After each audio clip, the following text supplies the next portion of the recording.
can make it.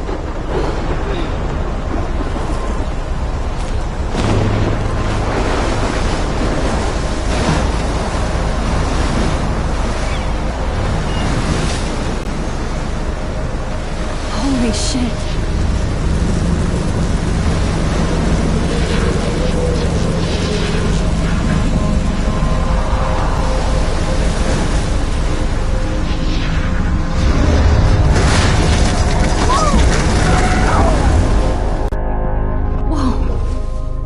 That was so surreal. Shaka Bra, ladies and gentlemen, my name is Greg, and today I will be reviewing Life is Strange. Now, you're probably saying, Greg, this game's 2 years old, why are you reviewing it now? Okay. Well, for the month of June, it was free on PlayStation, if you were a PlayStation Plus subscriber. So, a buddy of mine was like, Greg, download the game, it's free, you'll like it. And I was hesitant, I was thinking about it, and he was like, Greg, you play as a 18-year-old girl in high school? Immediately downloaded after he said that. And after playing the game, I noticed that I really got more involved with it than I originally thought. I played the first episode, I was like, okay, that was pretty good. I'll play the second, you know, I'll keep playing. And by the end of the game, I was like, whoa, this really hit me. Like, whoa. I was in shock because I didn't notice that. I didn't feel any connection to this game until the very end, the last part of it. And I was hooked. From that moment on, I was hooked. I haven't kept up with my journal as much as I should. She had a brilliant eye. So for this video, I'm going to have multiple parts. Due to the fact that the game is 2 years old, there's going to be a review, plus I'm going to be talking about other stuff, like theories, and the new game that's coming out in August, Life is Strange Before the Storm. We'll talk about that, how I feel about the new voice actor for Chloe, Rachel, stuff like that. When it comes to spoilers in this video, I'll be hesitant at first, but as I get more into it, I'll be spoiling more things, or talking about the story or the plot more. And I mean, the game's 2 years old, so either play it or don't. And if you don't play it, well, you should. It's a great game. It's probably dirt cheap now, just because it's 2 years old, plus they're getting ready for a new game, so they want people to get this game now, just so they have more buyers for the next. Life is Strange is an action game where your decisions and your choices will alter the story. You mainly see stories like this coming out of the Telltale development, like The Walking Dead or Game of Thrones, games like that. And honestly, I think this is better than Telltale games, just because when I play a Telltale game, I feel like there's a story, and whenever they give you a decision, it takes you off on a tangent, but I feel as if the tangent is shortly joined back onto the main storyline. With Life is Strange, I feel completely opposite. When it takes you on a tangent, I feel like it stays on that tangent for a very long time, and if it goes back to the main story, I don't notice. And which is good, because I don't want to notice that, because I want to feel like my decisions actually change the game, and you feel that with Life is Strange, which is one of the reasons why I really like it. Another thing I like about Life is Strange is the detail that they put into the look and feel of the game. When there's a scene that they want you to feel dark and ominous, they add grays and dark colors to the room and to the lights. When they want you to feel upbeat and, you know, in a lighter mood, they'll add colors and bright lights, and you could feel it, and it absorbs in the scene itself. I believe Max has taken what you kids call a selfie. A dumb word for a wonderful photographic tradition. And Max has a gift. In one of the final episodes, the Vortex Club, which is the cool kid club of the high school, is having a pool party, and the song that's playing in the background as you walk around this pool party, the lyrics of it really connect with the game more than you would think. The lyrics say, whatever you use, whatever you choose. And then they also mention, you're out or you're in, which would pertain to the Vortex Club. Either you're out of the club or you're in. And then there's also, either you're out or you'll swim, and they're in a pool. It's a pool party. I think that connected, and I don't know why I like that, because I thought that really connected. And that's not the only song. There's other songs that you could just feel connect with the game, and if you take a cutscene that has a song in it and try to add another song, it doesn't really fit as well as that song does. The mechanics of the game are very simple. If you're in a cutscene, you're talking to someone, you have to make a decision. It's either square, circle, or X or triangle. If you're on Xbox, it's Y, B, X, or A. And if you're on PC, you just click on one. When you're walking around a room, you just use the left stick and right stick. Same thing with Xbox. On PC, you use WASD and the mouse, like always.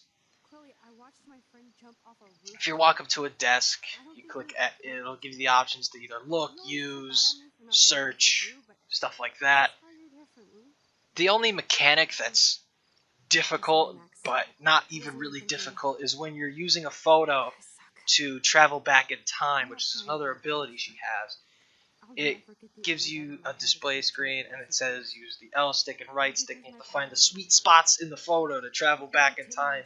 And you just have to move the sticks either clockwise or counterclockwise until you find that sweet spot. Each stick has a different sweet spot, and then you find it and you hold it there. And it could be a little annoying, but it's nothing too crazy. You can get it pretty quickly, and then you travel back in time or to the future or wherever that photo takes place.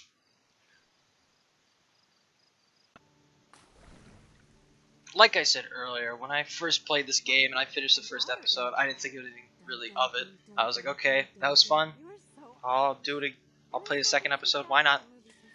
But the character connection between Max and Chloe, I didn't notice this, but I really was growing attached to Chloe. Probably because I had to save her life about 5 times throughout the entire game. And at the end, in the final episode, after everything that happened in the game, and you finally get to that last scene, that's when I felt it. That's when I felt, wow, I had such a connection to this character that this scene is so hard now. And this scene was pretty heavy. But this scene also really pissed me off. And I am now going to get into the part of this review and this video where I talk about what I really hated.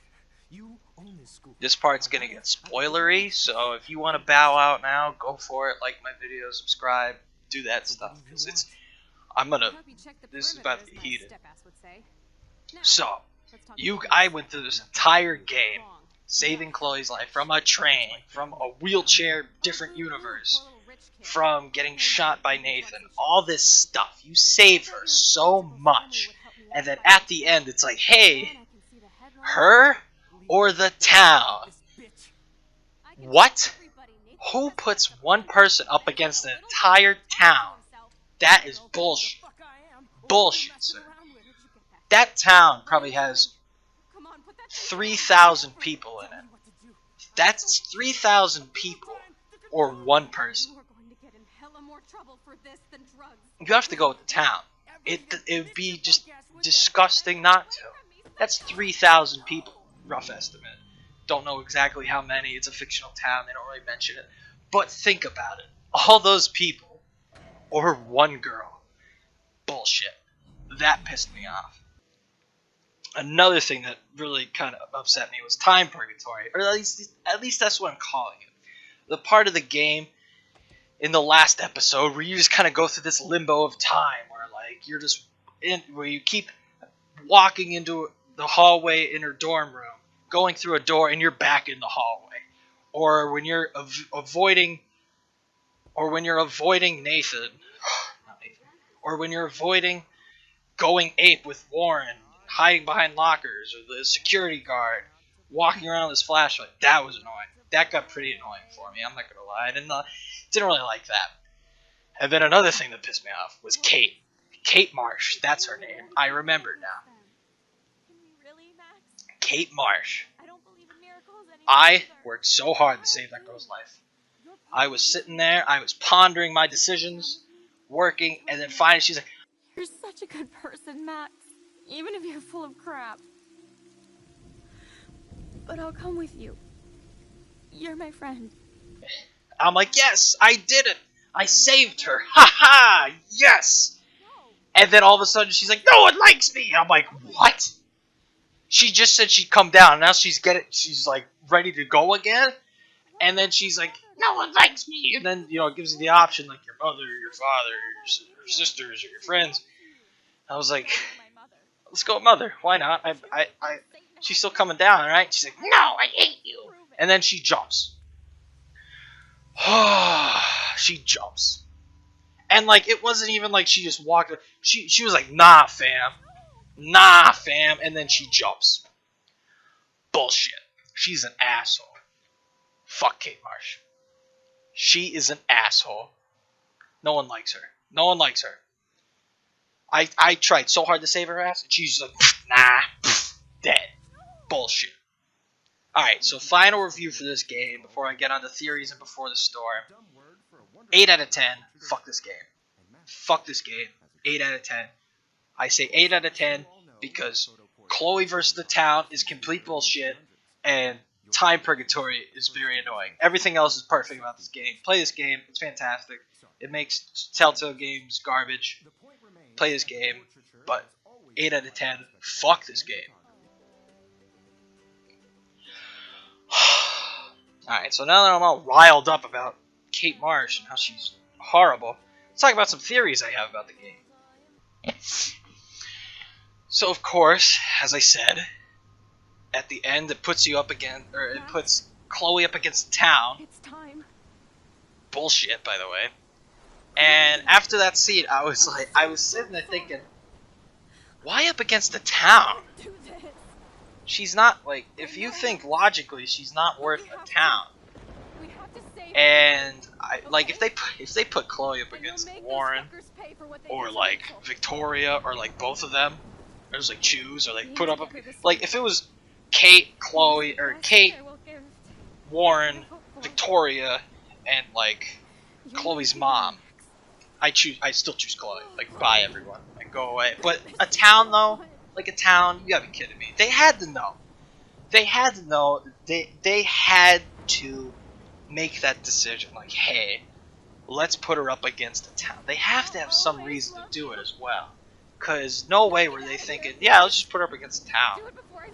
Why not? No, they had to be sitting there thinking, let's put her up against a town because we want them to choose to kill Chloe. We want them to do that.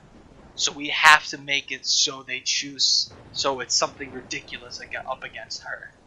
They had to. There's no way otherwise.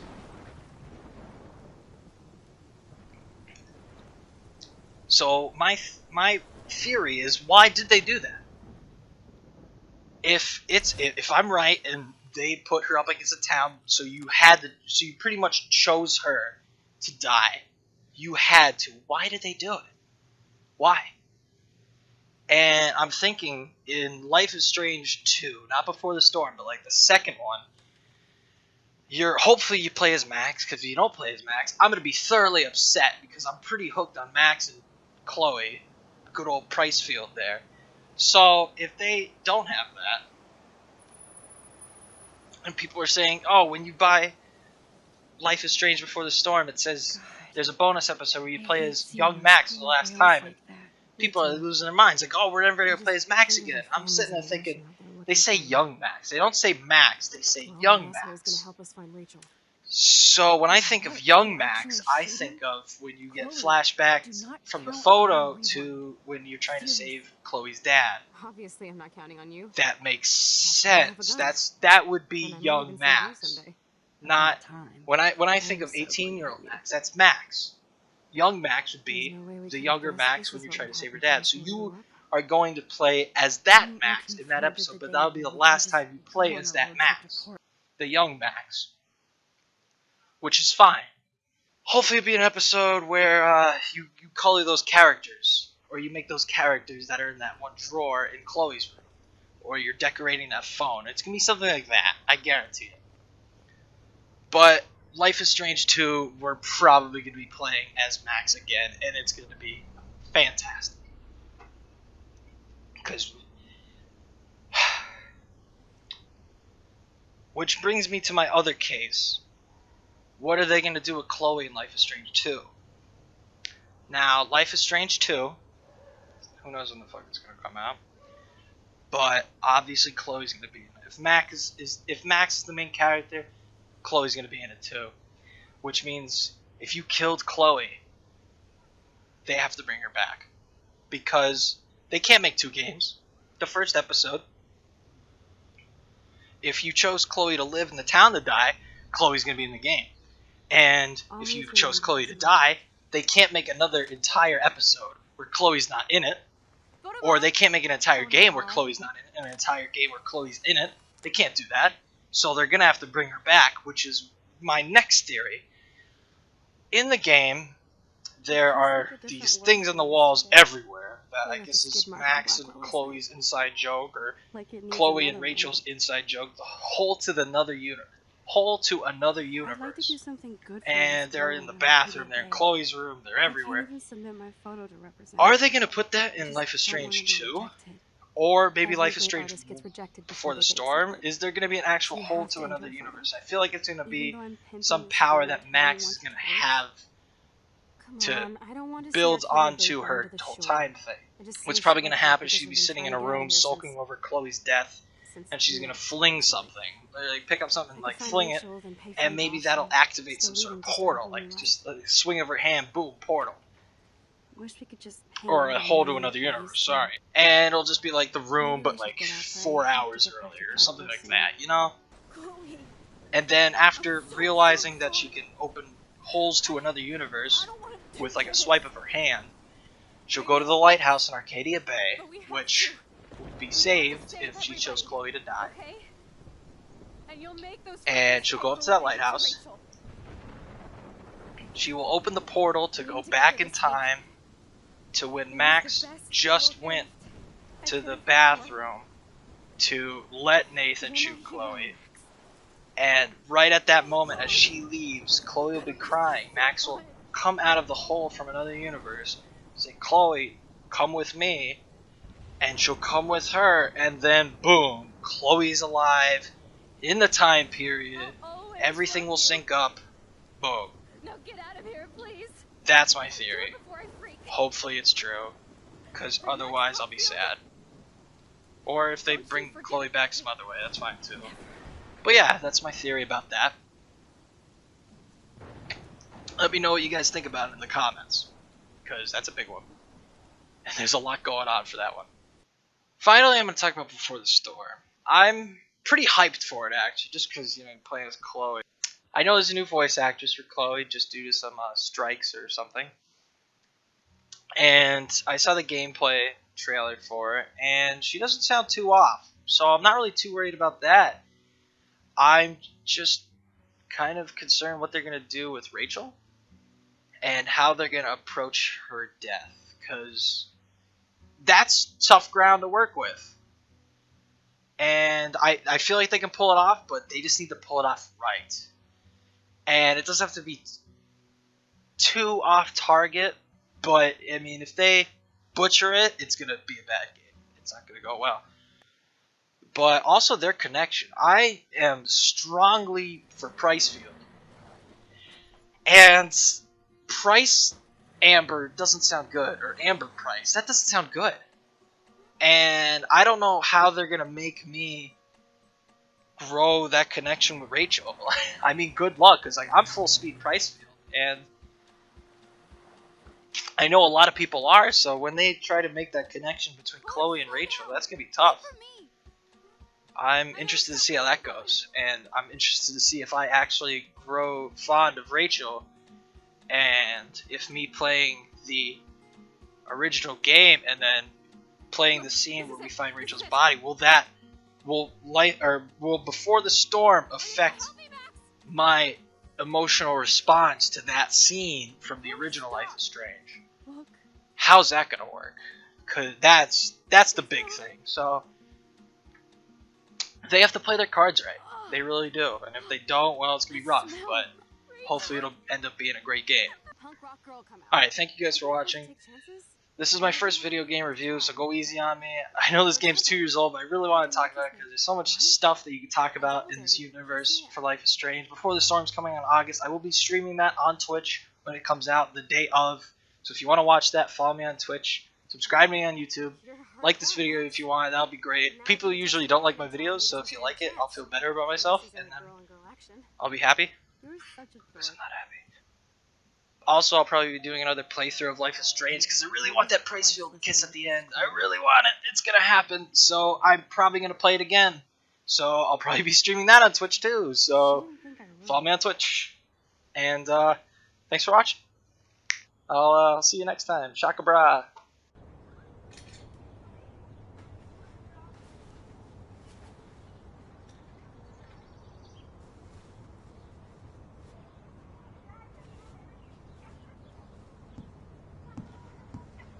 Looking sick, Max. A couple tats, some piercings, and we'll make a thrasher out of you yet. Ready for the mosh pit, Shaka Bra.